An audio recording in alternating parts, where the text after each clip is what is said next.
Okay, this is video number 3 in the series School Desegregation After Brown. So we've reached slide 11 on the PowerPoint, and there you see the heading is Green v. New Kent County School Board, 1968. This is the case where the court decides to re-enter the field and articulate what principles are going to guide school desegregation in the South, and there's a hanging question, a looming question. Schools are segregated nationally. What's going to happen in northern, or we should really say non-southern urban centers? And I think Green is a fascinating case. Liberals who have always supported school desegregation, desegregating schools by race and class, they look back on Green and Swan and Keyes even as great victories, as moments where the court was courageous and imposed necessary and sweeping remedies. I'm not so sure Green's a victory. In fact, I think it's actually, if you pay more attention to legal ideas and concepts and categories and doctrine, Green does kind of lay down a template, a pattern of thought about the nature of the wrong. It is a kind of a forceful remedial decision, and there's forceful language in it. But what concept of the wrong do we find in Green, and how does that play out or help structure what the conversation is after Green? So Green is a 1968 case, and the court really does have to make a decision about which of the viable competing interpretations of Brown v. Board it's going to endorse in the context of the schools. So slide 11, I start to lay out the facts, and I'm pretty detailed in these slides about facts and issues and arguments and quotes. So they're a useful study guide. You see on the slide that we're talking about New Kent County. New Kent County is a small, very small rural district, about 60 miles east and maybe a little north of Richmond. Again, it's a rural district. You can see the red dot on the map of Virginia there for its location. And we have a case that's filed in 1965, and there's no desegregation in New Kent County before 1965. It's a very small district. There are 1,290 students overall. I mean, my kid's high school has many more students than 1,290. Of these, 740 are black and 550 are white, so it's the population of this rural school district is majority black. And we have two schools. It has two schools, and both schools are K through 12. There's the white school, and that's the New Kent County School. New Kent County is the name of the county, so that's the white school. And then there's the Watkins School, which is the black school. I'm on slide number 12 now.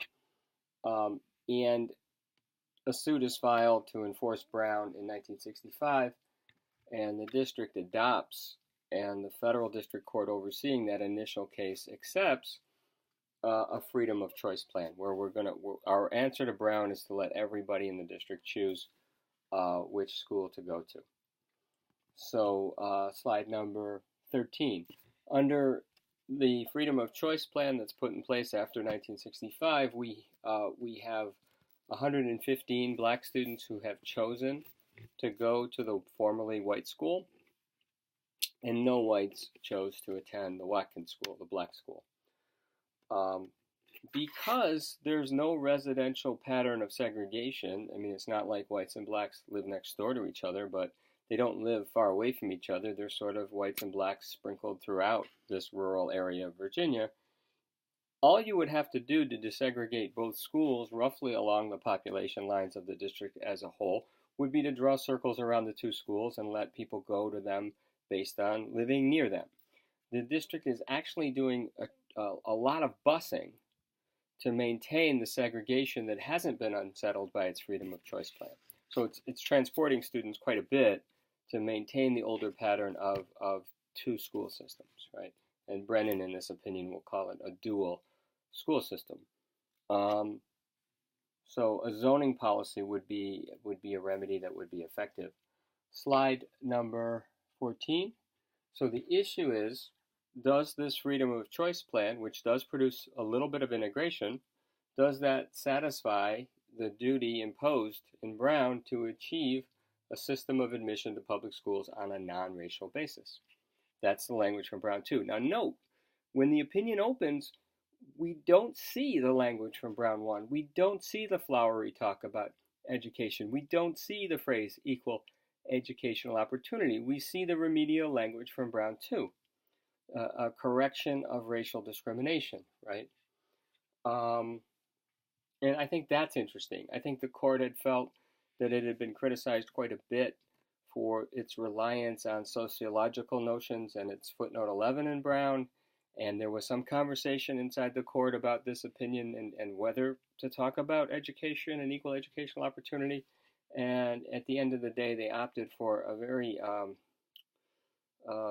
more formal legal logic that defines the wrong as the act of segregation and defines the remedy as the production of desegregation understood in a certain way.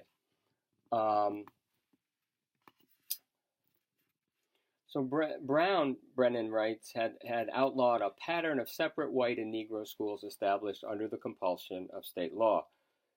That's what Brown is about, right? The legal compulsion to separate by race in the schools. And the duty was therefore, and this is what he writes, to effectuate a transition from a dual system, the two separate school systems for whites and blacks, to what he calls a unitary, non-racial system of public education.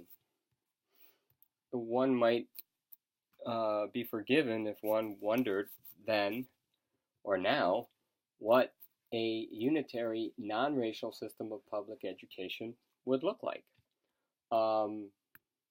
But Brennan goes on to say that desegregation remedies have to touch every facet, did I say fascist? No, I didn't mean that. Facet of the system. And he gives us these 6 factors to look at. Not only student assignments, but also faculty assignments, staff assignments, transportation, equality, extracurricular activities have to be desegregated, facilities have to be equalized. And these became known as the green factors, the 6 green factors. These are the remedies.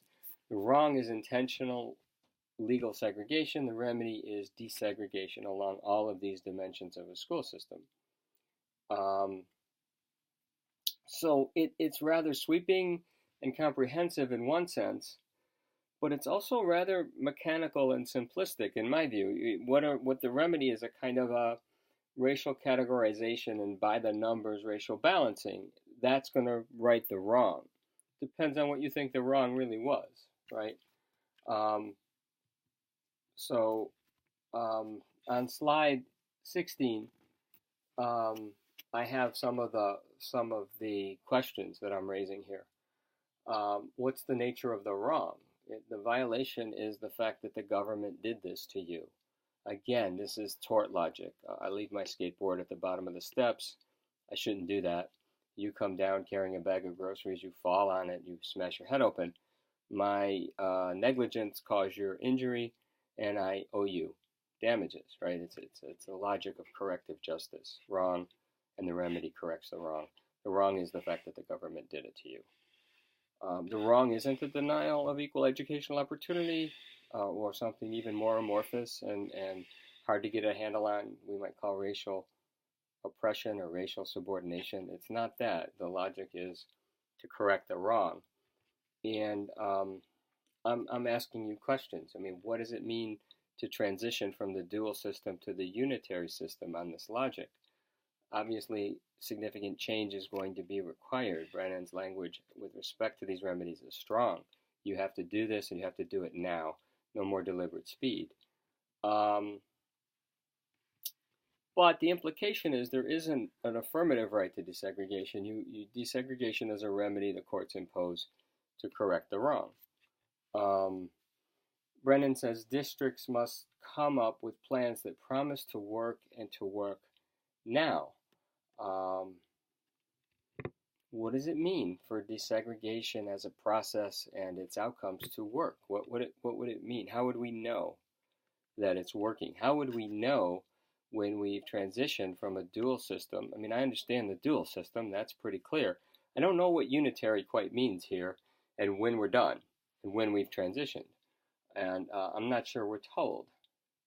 So, slide number 17. He uses this language of extirpation, right? Segregation has to be eliminated root and branch. All of its vestiges have to be eliminated. Vestige is kind of like a word for vestige. The root of it is footprint, right? The footprints of segregation have to be eliminated. We don't see any talk of equal educational opportunity. There's no talk about citizenship. There's just this kind of formal legal logic of intentional discrimination and then correction through race-conscious action that's mandated.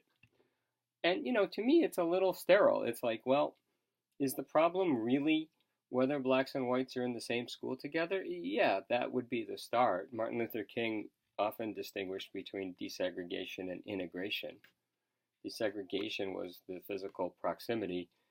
Integration was social and political equality and being welcomed as a citizen worthy of association and sharing the public space, right? And there isn't much at all in the opinion about the nature of the wrong. And a court can be forgiven for being legalistic, because legalism is sort of easier logically to get a handle on. Like, what's the wrong? What's the remedy? This is very clean, but what relationship does it have to reality and unequal power? Blacks could be in desegregated schools and be treated very badly. Black communities could be treated very badly in desegregation processes. How much does the legal logic play a role in how this plays out in various communities?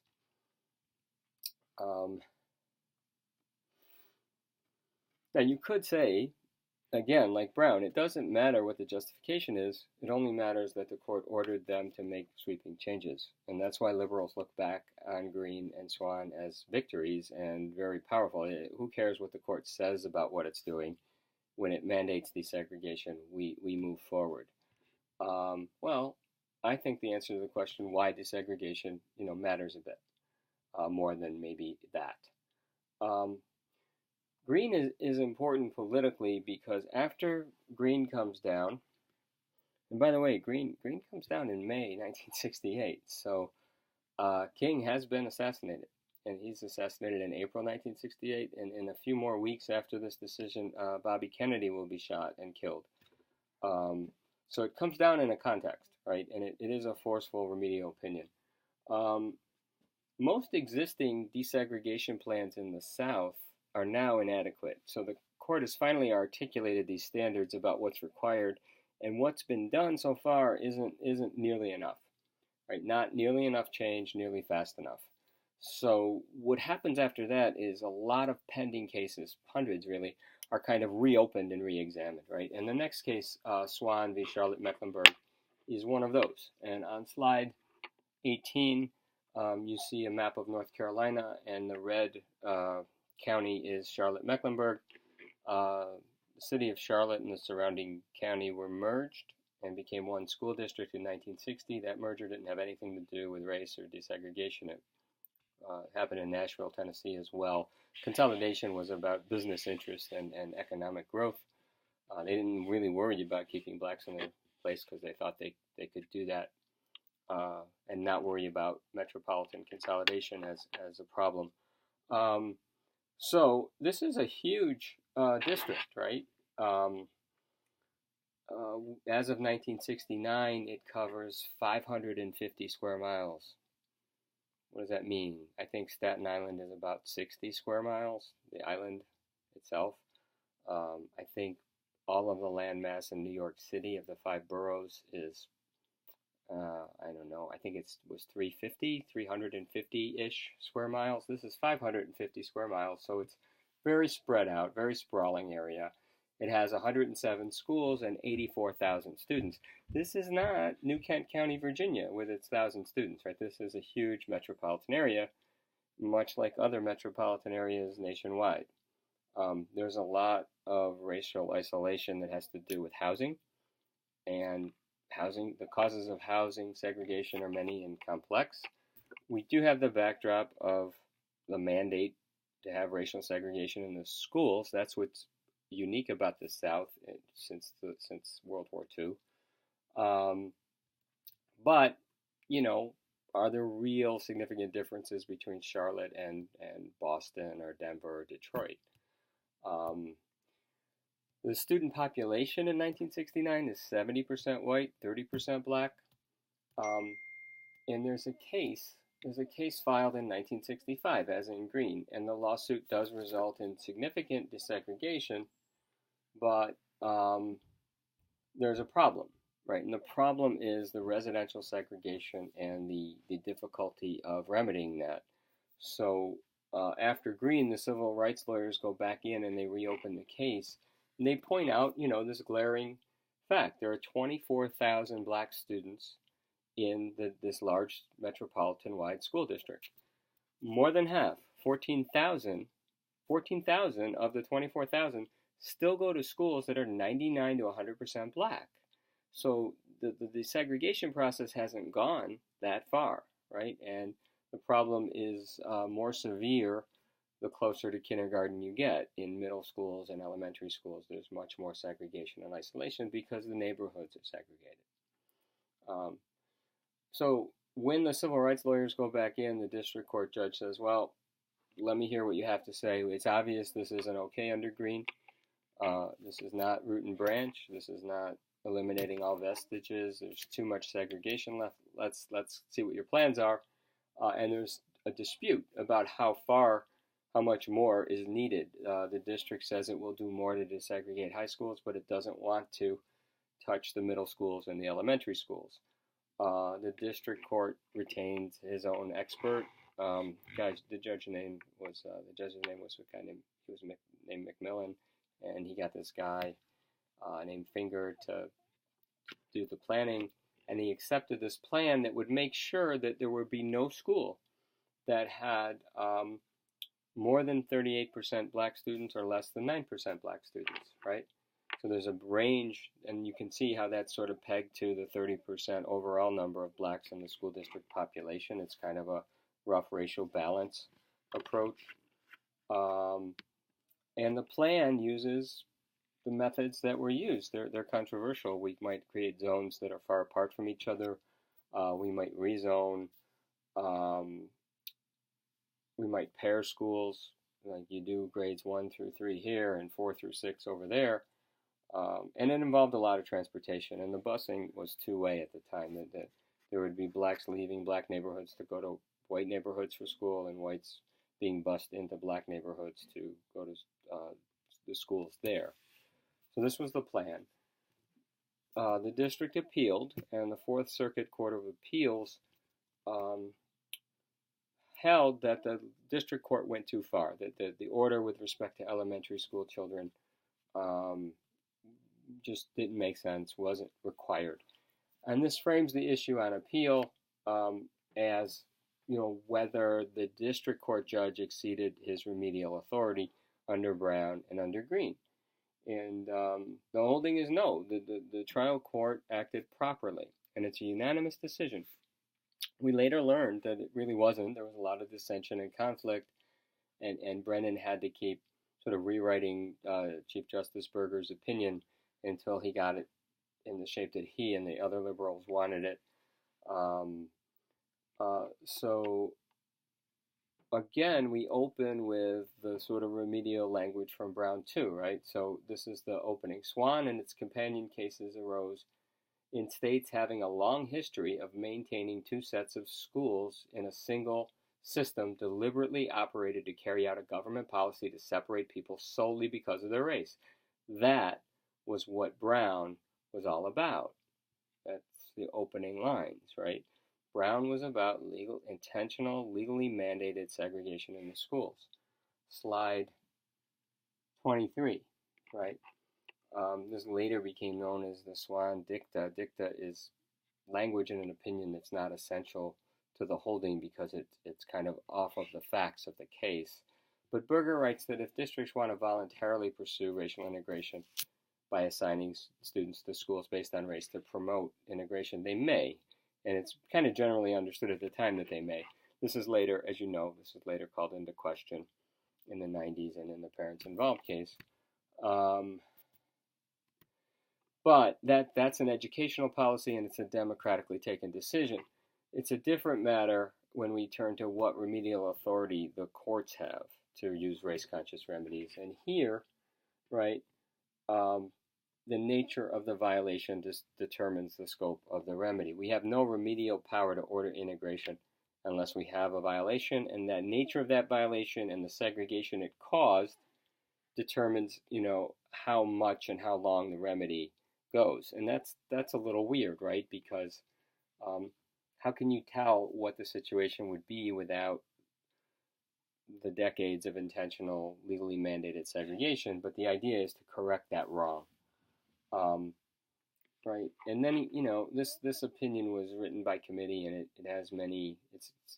One scholar called it schizophrenic. I mean, it says one thing, then it says another thing, then it says another thing, then it says something absurd about words being inadequate, and the point is the trial judge is upheld across the board on the remedies, and the remedies include extensive B-word busing, right? And he says at some point, what point? Why? At some point, these school authorities and others like them should have achieved full compliance with the court's decision in Brown 1. The system would then be unitary in the sense required by Green. Okay, how do we know that? Like mandated racial balancing for X number of years? Some outcome in terms of education and equality that racial balancing allegedly produces? But he says it does not follow that you have to make adjustments every year or that the communities will be demographically stable. It doesn't follow at all. There's an affirmative duty to desegregate, and once that's been accomplished, racial discrimination will have been eliminated. Slide number 25. The remedies are okay, right? The questions, well, there are a lot of ways in which Charlotte is a lot like cities that don't have that intentional, legally mandated history of discrimination.